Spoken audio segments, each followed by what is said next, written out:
Baik ya, Assalamualaikum warahmatullahi wabarakatuh. Jadi hari ini kita lanjut ya untuk Zoom yang tertunda minggu lalu ya, eh berkaitan dengan hukum kejahatan transnasional ini ya, mata kuliahnya ya. Jadi untuk besok ya, besok kan kita tetap muka tuh. Itu kalau bisa kelompok satu maju ya untuk presentasi. Karena kalau ibu-ibu hitung-hitung waktu takutnya nanti nggak sempat gitu. Udah setelah UTS, kita kan sudah mau UTS nih. Mungkin kisaran minggu depan ya. Kita udah UTS karena minggu depan tuh sudah pertemuan ke-8. Jadi Bu harap besok itu kelompok satu maju ya untuk presentasi ya, untuk nilai tugasnya. Jadi nilai tugas kalian adalah tugas kelompok ya. Jadi nilai tugas kelompok. Dan Ibu harap untuk hadir ya personilnya ya. Karena walaupun itu tugas kelompok, Ibu akan membagi penilaian secara pribadi juga gitu. Jadi Ibu harap untuk hadir ketika memang grupnya itu presentasi ya. Jadi walau ada tugas kelompok, tapi penilaian juga akan secara pribadi Ibu memberikannya gitu. Jadi Ibu harap untuk kelompok satu personilnya besok maju gitu ya. Dan sekarang tentang hukum kejahatan transnasional sudah ada beberapa materi yang Ibu sampaikan ya, mulai dari definisi, kemudian jenis-jenis ya, jenis-jenis kejahatan transnasional itu, aturan-aturan hukumnya sesuai dengan klasifikasinya ya. Hari ini mungkin sedikit tentang perbedaan ya, perbedaan antara hukum pidana internasional dengan hukum kejahatan transnasional. Walaupun memang sama-sama satu rumpun. Mereka turunan daripada hukum pidana, hukum internasional ya. Nah, turunan ini antara hukum pidana internasional dengan hukum kejahatan transnasional itu ada sedikit perbedaan ya. Salah satunya kalau dia HPI, yang Ibu singkat ya, hukum pidana internasional. HPI ini dia bersifat pada kejahatan kemanusiaan ya. Jadi HPI lebih memfokuskan pembahasan ilmunya itu ya tentang kejahatan kemanusiaan seperti genosida ya, kejahatan humaniter atau perang, kemudian misalnya pembantaian suatu etnis gitu. Jadi HPI ini dia lebih kepada kejahatan pelanggaran hak asasi manusia, HAM, atau kejahatan genosida atau kejahatan kemanusiaan ya. Nah, kemudian kalau dia kejahatan transnasional ya, kejahatan transnasional ini dia ilmunya itu ya lebih berfokus kepada kejahatan-kejahatan yang dilakukan memang lintas batas ya, sama seperti HPI tadi, lintas batas. Hanya saja kejahatan transnasional ini lebih kepada kejahatan-kejahatan pidana yang dilakukan oleh orang per orang atau kelompok ya, atau komunitas atau mungkin negara. Makanya jenis-jenis klasifikasi hukum kejahatan transnasional itu seperti money laundry ya, trafficking, perdagangan orang, kemudian narkoba, kemudian kejahatan-kejahatan cyber gitu ya. Jadi untuk transnasional ini fokus ilmunya itu lebih kepada perbuatan atau kejahatan antar negara yang dilakukan oleh orang per orang maupun kelompok maupun negara itu sendiri gitu. Jadi dia tidaklah kejahatan kemanusiaan. Ya. Itu sedikit mungkin perbedaan untuk HPI, hukum pidana internasional dengan hukum kejahatan transnasional. Nah, kemudian untuk asas-asas hukumnya sama ya. Asas-asas hukum kejahatan transnasional ini tetap mengadopsi seperti asas-asas hukum internasional. Karena dia memang tuh anak turunan nih dari ilmu hukum internasional. Ada asas personality, ya kan? kemudian asas teritorial, asas nasional aktif, asas nasional pasif, ya, dan ada beberapa asas lainnya. Jadi asas-asas yang dianut di dalam hukum kejahatan transnasional ini dia mengadopsi daripada asas-asas hukum internasional juga. Ya, seperti asas nasional aktif ya, bahwasanya warga negara itu dimanapun dia berada, dia tetap melekat sebagai warga negara Indonesia, ya. Jadi itu adalah asas nasional aktif. Kemudian asas nasional pasif ya. Asas nasional pasif ini bahwasanya seseorang itu ya dia tetap bisa mengajukan tuntutan-tuntutan misalnya dia terkena hukum nih ya dia bisa mengajukan aturan hukum yang berlaku di negaranya. Jadi secara pasif gitu. Tetap boleh mengajukan kepada negara di mana dia melakukan kejahatan. Kemudian ada asas teritorial. Asas teritorial ini dia asas yang mana dia itu berdasarkan pada teritori ya atau wilayah. Ya. Namanya teritorial ya. Jadi tergantung pada wilayah, batas-batas wilayah. Asas teritorial ini melihat di posisi manakah warga negara itu. Ya. Kalau dia misalnya masih dalam batasan negara, maka aturan hukum yang berlaku itu tetap negara Indonesia. Tapi kalau sudah di luar ya, sudah di luar daripada teritorial negara, maka kembali mengacu kepada aturan-aturan hukum yang ada pada negara lain itu. Jadi itu sesuai dengan PBB ya, Persatuan Bangsa-Bangsa yang menyatakan bahwa lokus dan tempus delicti daripada suatu peristiwa itu memang harus pada tempat terjadinya perkara. Seperti Ibu sampaikan yang perkuliahan kita beberapa hari yang lalu, gitu. Nah, dan beberapa asas lainnya ya. Jadi Ibu harap kalian baca ya tentang asas-asas di dalam hukum kejahatan transnasional. Ya, kenapa kita perlu membahas asas? Karena asas ini menjadi norma dasar ya. Norma dasar dalam kebijakan-kebijakan hukum khususnya berkaitan dengan hukum kejahatan transnasional. Ya. Jadi kalau ada aturan atau ada sebuah proses hukum yang melanggar asas ini, maka itu bisa batal secara hukum ya. Artinya harus mengikuti norma-norma yang ada. Nah, kemudian untuk hukum kejahatan transnasional ini ya sudah seperti Ibu sampaikan eh ada beberapa klasifikasi ya. Antaranya itu adalah money laundering ya, kemudian narkotika, kemudian trafficking ya. Kemudian lagi berkaitan dengan cyber ya, judi online misalnya ya atau penipuan. Ya. Jadi memang untuk hukum kejahatan transnasional ini sendiri benar-benar memiliki klasifikasi yang memang dari internal kita juga sudah ada gitu ya. Jadi aturan internal kita sudah ada berkaitan dengan kejahatan transnasional itu. Seperti ya narkoba. Ya. Narkoba kan kita memang sudah ada tuh pengaturan terkait dengan undang-undang narkotika. Nah, akan tetapi bila terjadi ya di sebuah negara, misalnya kita katakan contohnya aja lah Australia ya, negara Australia. Nah, kemudian warga negara Indonesia misalnya tertangkap membawa narkoba, maka memang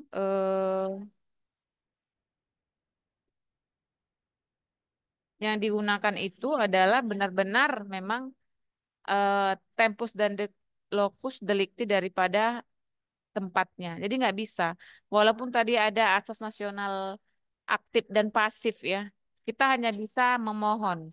Jadi misalnya kita ada kedubes, kedutaan besar misalnya di Australia, warga negara kita tertangkap membawa narkoba gitu ya. Nah, kita hanya bisa memohonkan kepada pemerintah Australia apakah ini bisa ditarik ya, warga negara kita ini bisa ditarik ke Indonesia untuk diproses hukum di Indonesia atau sama sekali tidak.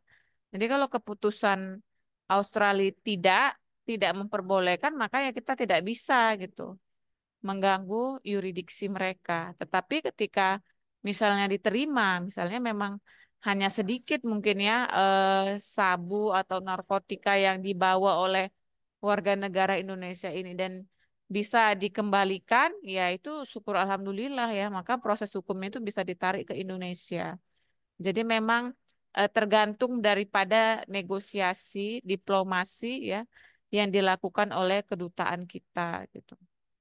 Makanya memang diplomasi itu ya kedutaan-kedutaan itu harus memiliki skill diplomasi yang bagus karena akan banyak kepentingan-kepentingan warga negara, kepentingan negara kita yang dipertaruhkan gitu dalam negosiasi dengan negara lain.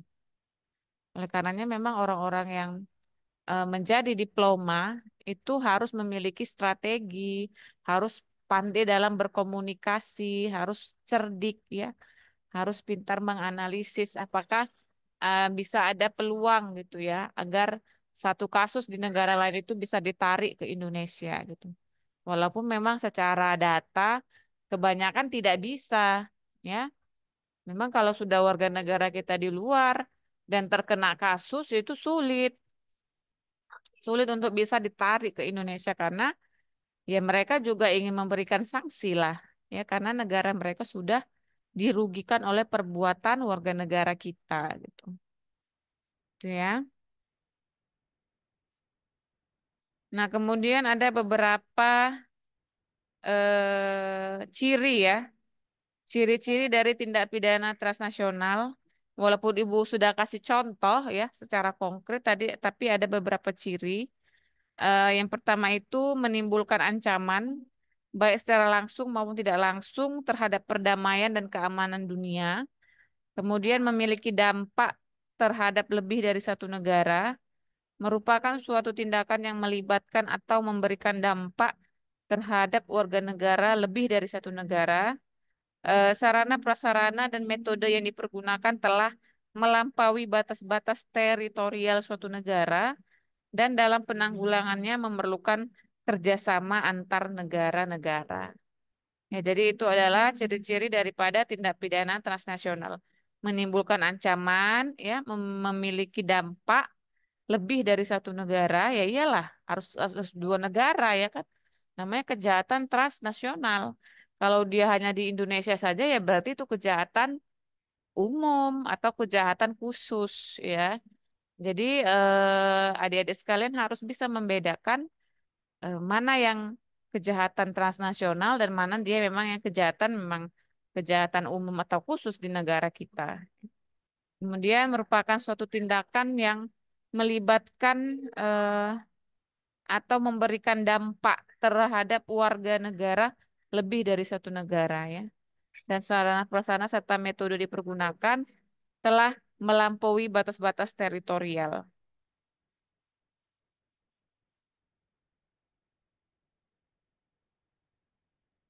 Nah, kemudian ada bagaimana penegakan hukum pidana transnasional ya terkait dengan penegakan hukumnya. Nah, untuk penegakan hukum sendiri ya, seperti yang Ibu sampaikan tadi, untuk kejahatan transnasional ini dasarnya itu memang sesuai dengan pidana ya, yaitu adanya locus dan tempus delicti ya. Jadi dasar daripada pemidanaan untuk kejahatan transnasional ini adalah locus dan tempus delicti, waktu dan tempat terjadinya perkara ya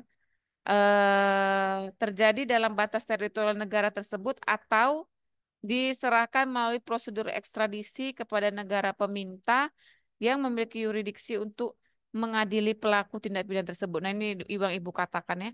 Jadi meminta atau mengurus prosedur ekstradisi.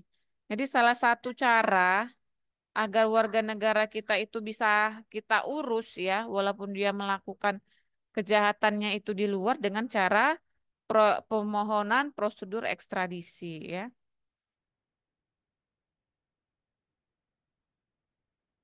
Nah, apa itu ekstradisi? Kita udah belajar hukum ekstradisi ya beberapa semester yang lalu. Jadi penyerahan yang dilakukan secara formal atas seseorang yang diduga melakukan suatu tindak pidana, tersangka, terdakwa, atau terpidana, baik berdasarkan perjanjian ekstradisi maupun berdasarkan prinsip timbal balik atau hubungan baik oleh suatu negara di mana tindak pidana itu terjadi. Jadi memang dia itu adalah penyerahan yang dilakukan secara formal, ya, kepada seseorang yang melakukan tindak pidana, tersangka atau terpidana berdasarkan perjanjian ekstradisi. Jadi salah satu ya penegakan hukum yang bisa dilakukan adalah memohonkan prosedur ekstradisi. Oke ya, mungkin nggak panjang-panjang dari Ibu ya. Eh, Nanti kalian baca saja tentang penegakan hukum pidana transnasional. Ya, catat ya. Jadi tolong dibaca penegakan hukum pidana transnasional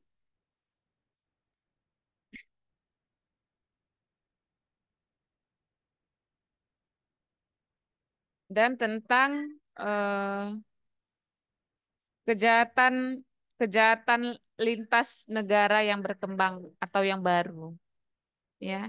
Jadi mungkin nanti kita akan bahas tentang penegakannya dan terkait dengan kejahatan lintas negara baru dan berkembang.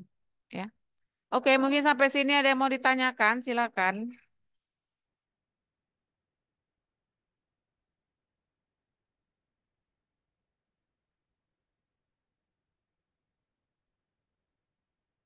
Ada, silakan. Ada yang mau ditanyakan untuk hukum kejahatan transnasional.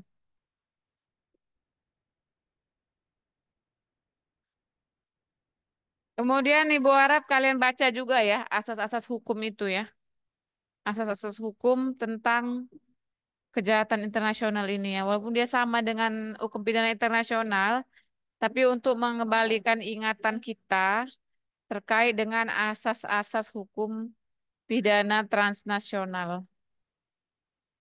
Jadi banyak yang harus dibaca sebenarnya ya. Minggu depan Ibu harap untuk yang presentasi kelompok satu ya, maju ya.